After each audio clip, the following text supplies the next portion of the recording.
এই কারণে আমরা আজকে এই সংবাদ সম্মেলন করছি যে এখানে পুরুষের অধিকার খর্ব করা হচ্ছে এবং ধর্মীয় অধিকার খর্ব করা হচ্ছে। আপনারা জানেন ধর্ম পালন আমাদের নাগরিক অধিকার।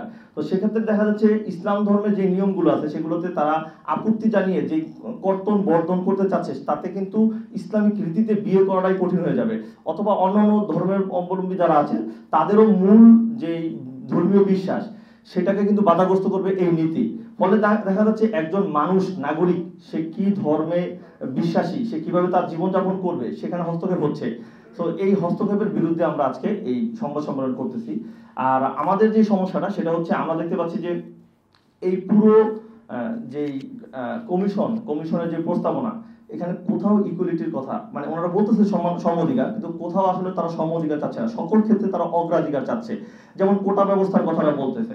এখন আমরা যদি ধরি যে ভারতের, একটু আগে এক আলোচক কিন্তু বলছে যে ভারতে এত বড় একটা দেশ, সেখানে 500-র মতো পার্লামেন্টের মেম্বার, আর বাংলাদেশে 600 চাওয়া, এটা অযৌক্তিক। এবং এখানকার এই যারা পার্লামেন্টের মেম্বার হবে তাদের মধ্যে 300 আসন সংরক্ষিত, এবং যেখানে পুরুষরা দাঁড়াবে সেখানেও মহিলারা দাঁড়াতে পারবো। ফলে দেখা যাচ্ছে এখানে আসলে কোথাও ইকুয়ালিটির কথা বলা হচ্ছে না, এখানে প্রিভিলেজ চাওয়া হচ্ছে। আচ্ছা, প্রিভিলেজ চাওয়ার ফলে ফলাফলটা কি আসবে? ফলাফলটা হচ্ছে আমাদের পুরুষ বা এই রাষ্ট্রের সবচেয়ে বেশি কন্ট্রিবিউশন অর্থনৈতিকভাবে পুরুষ করে। এখন এই পুরুষের টাকায়, ট্যাক্সের টাকায় এক শ্রেণীর নারীবাদীরা তারা ভিআইপি জীবনযাপন করবে, এই ট্যাক্স কেন আমরা দেবো? আমরা কেন?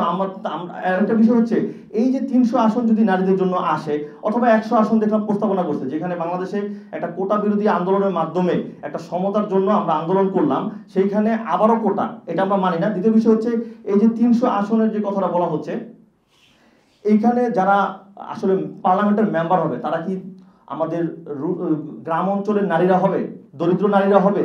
এখানে হবে কোনো এমপির বউ অথবা কোনো প্রভাবশালী নারীরা যারা অলরেডি প্রভাবের মধ্যে আছে, তারাই আরো ভিআইপি সুবিধা পাবে। এতে সাধারণ নারীদের কি সুবিধা হবে? এবং এই যে একটা প্রস্তাবনা, আমাদের কথা হচ্ছে আমরা চাই যে নারীরাও এগিয়ে আসুক, তাদের জন্য সমান লড়াই করার সুযোগ তৈরি করা হোক, যে নারীরাও যেন কোনো কারণে কোনো মুভমেন্টে গেলে যেন তাদেরকে বাধা দেওয়া না হয়, অথবা তারা তাদের কথা বলুক, কিন্তু তাদের জন্য সংরক্ষণ আমরা মানি না। আমার কথা হচ্ছে নারী এবং পুরুষ, আমাদের সংগঠনের কথা হচ্ছে নারী এবং পুরুষ সমান যোগ্যতার ভিত্তিতে এবং সমান প্রতিযোগিতার মাধ্যমে তারা লড়াই করুক। যে জনগণ যাকে চাবে সে এই পার্লামেন্টে যাবে।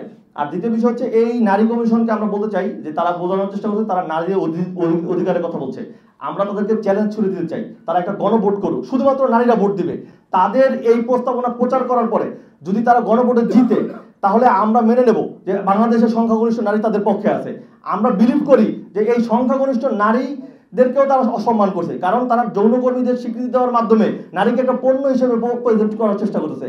যার ফলে হচ্ছে কি যে আমাদের নারীদের প্রতি যে সম্মান, আমাদের নারীদের প্রতি যে একটা রেসপেক্ট, সেই জিনিসটাকে তারা ছোট করে দেখছে এবং নারীদেরকে পণ্য হিসেবে রিপ্রেজেন্ট করতে চাচ্ছে। তার পিছনে আমরা বলতে চাই যে বিশ্বের মধ্যে যেই আমাদের দেশটাকে তারা এমন একটা পশ্চিমাদের দাঁচে এমন একটা জিনিস করতে চায় যে আমাদের দেশটা হবে পতিতাবৃত্তির হাব, এখান থেকে তারা নারী সাপ্লাই দিবে আন্তর্জাতিক বাজারে।